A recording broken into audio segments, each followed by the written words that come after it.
Hello friends, स्वागत है आप लोगों का। आज के इस वीडियो में हम लोग एक क्वेश्चन डिस्कस करेंगे जिसे हम प्रिंसिपल ऑफ मैथमेटिकल इंडक्शन की हेल्प से सॉल्व करेंगे। ठीक है। इससे पहले की वीडियो में मैंने आप लोगों को बताया कि प्रिंसिपल ऑफ मैथमेटिकल इंडक्शन क्या होता है। अब उससे रिलेटेड इस क्वेश्चन को हम करने की कोशिश करते हैं। ठीक है।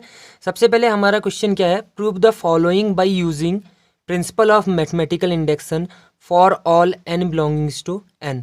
हमें एक स्टेटमेंट दिया हुआ है, हमने इसको एन की सारी वैल्यू के लिए क्या करना है, प्रूफ करना है। ठीक है।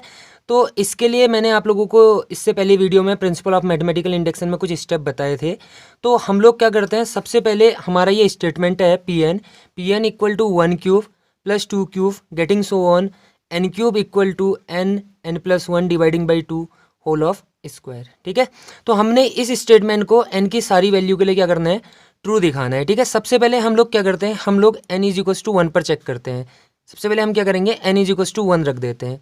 अगर हमारा left hand side right hand side का इक्वल आता है तो ये जो स्टेटमेंट है हमारा n इज इक्वल टू 1 के लिए क्या होगा, ट्रू होगा। ठीक है। तो हम लोग n इज इक्वल टू 1 रखते हैं तो हमारे पास क्या आएगा, P1 ये आ जाएगा। लेफ्ट हैंड साइड क्या आ जाएगी आप लोगों के पास, 1³ कितना हो गया, 1 हो गया। इक्वल टू, अब राइट हैंड साइड ले लेता हूँ। राइट हैंड साइड पे n की जगह क्या रख देते हैं, हम 1 रख देते हैं। 1 प्लस 1 डिवाइडिंग बाई 2, इस पूरे का क्या है आपके पास, होल स्क्वायर। ठीक है। तो 1 में 1 ऐड करके कितना हो गया आपके पास, 2 डिवाइडिंग बाई 2 होल स्क्वायर। तो कितना आ गया आपके पास वापस, 1 का स्क्वायर इज 1। तो हम लोगों ने बहुत ही आसानी से प्रूफ कर दिया कि ये जो स्टेटमेंट है n इज इक्वल टू 1 के लिए क्या है, ट्रू है। दूसरे स्टेप में हम लोग क्या करते हैं, प्रिंसिपल ऑफ मैथमेटिकल इंडक्शन ये कहता है कि सेकेंड स्टेप में हम ये अज्यूम कर लेते हैं, assume that statement is true for n is equal to k। हम लोग ये अज्यूम कर लेते हैं कि जो हमारा जो स्टेटमेंट है वो n is equal to k के लिए क्या है, ट्रू है। Assume that statement is true for n equal to k। ठीक है।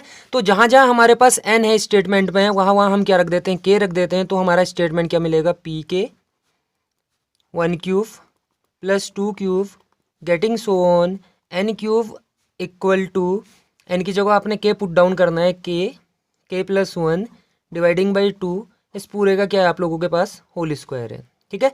तो अभी अभी हमने क्या अज्यूम करा, हमने ये अज्यूम करा जो ये स्टेटमेंट है हमारा n is equal to k के लिए क्या है, ट्रू है। तो हमें ये दिखाना होता है कि ये जो स्टेटमेंट है n is equal to k plus 1 के लिए भी क्या होगा, ट्रू होगा। तो हम लोग अब क्या करेंगे, for n is equal to k plus 1 हम लोग क्या करते हैं, k प्लस 1 जहाँ जहाँ n है वहाँ वहाँ हम k प्लस 1 रखते हैं।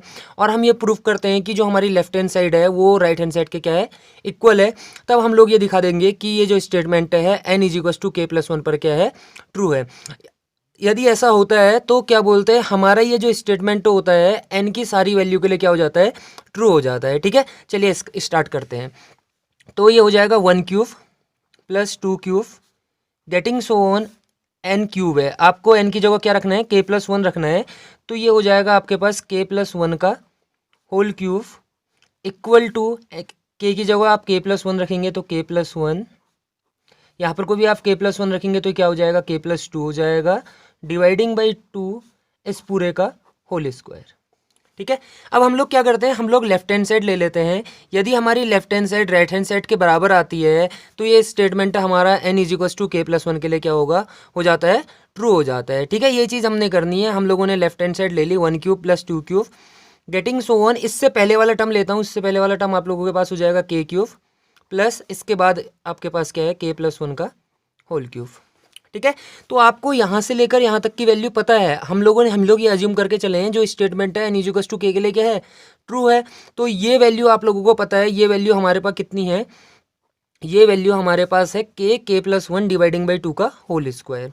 तो k प्लस 1 डिवाइड बाई 2 इस पूरे का क्या है आप लोगों के पास, whole square plus k plus 1 का होल क्यूब।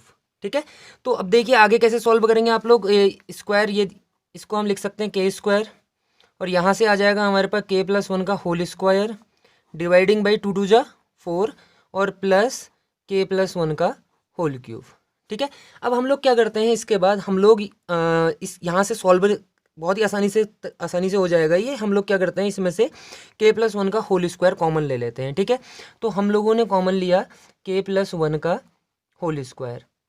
ठीक है। तो अब देखते हैं अंदर क्या बचा। आप लोगों ने k+1 का होल स्क्वायर कॉमन ले लिया, तो यहाँ से आपके पास बच जाएगा k² डिवाइड बाई 4, ठीक है, प्लस यहाँ से आपने k+1 का होल स्क्वायर कॉमन लिया है, तो ये क्या बचेगा आपके पास, k+1 बचेगा, ठीक है। चलिए आगे सॉल्व करेंगे इसे। तो k+1 का होल स्क्वायर, अब आप लोग क्या करेंगे, इससे आगे हम लोग क्या करते हैं, एलसीएम ले लेते हैं। हमने 4 एलसीएम ले लिया, तो यहाँ आ जाएगा आपके पास k² प्लस 4 आपका मल्टीप्लाई हो जाएगा k से भी, 4k प्लस 4, ठीक है। इतना क्लियर है ना। तो अब इससे आगे क्या करेंगे आप लोग, देखिए ये हो गया आपके पास k+1 का होल स्क्वायर।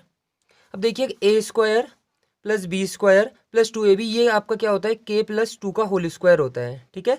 तो आप लोग जब देखेंगे k+2 को सॉल्व करेंगे, k+2 के होल स्क्वायर को सॉल्व करेंगे, तो आप लोगों के पास ये आएगा, ठीक है। और डिवाइड में कितना है हमारे पास, 4 है।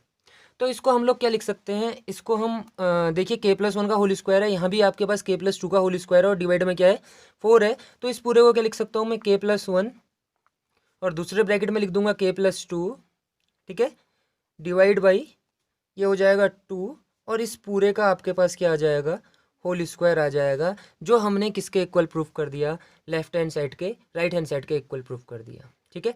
तो हम लोगों ने क्या करा, हम लोग ने बहुत ही आसानी से ये स्टेटमेंट n=k+1 को प्रूफ कर दिया कि ये हमारा क्या बोलते हैं, n=k+1 के लिए क्या है, ट्रू है। तो देखिए हम लोगों ने सबसे पहले स्टेप में क्या करा, सबसे पहले स्टेप में हम लोगों को ये करना होता है कि ये जो स्टेटमेंट है n=k के लिए क्या होगा, सही होगा, ठीक है। तो सेकेंड स्टेप में हम ये मान लेते हैं कि ये जो स्टेटमेंट है n=k के लिए क्या है, ट्रू है। तो हमें ये दिखाना होता है कि स्टेटमेंट n=k+1 के लिए भी क्या होगा, ट्रू होगा। यदि ऐसा होता है तो ये स्टेटमेंट n की सारी वैल्यू के लिए क्या हो जाता है, ट्रू हो जाता है, ठीक है। तो आई होप आप लोगों को समझ में आया होगा। अगली वीडियो में हम ऐसे ही कुछ और क्वेश्चन करेंगे। धन्यवाद।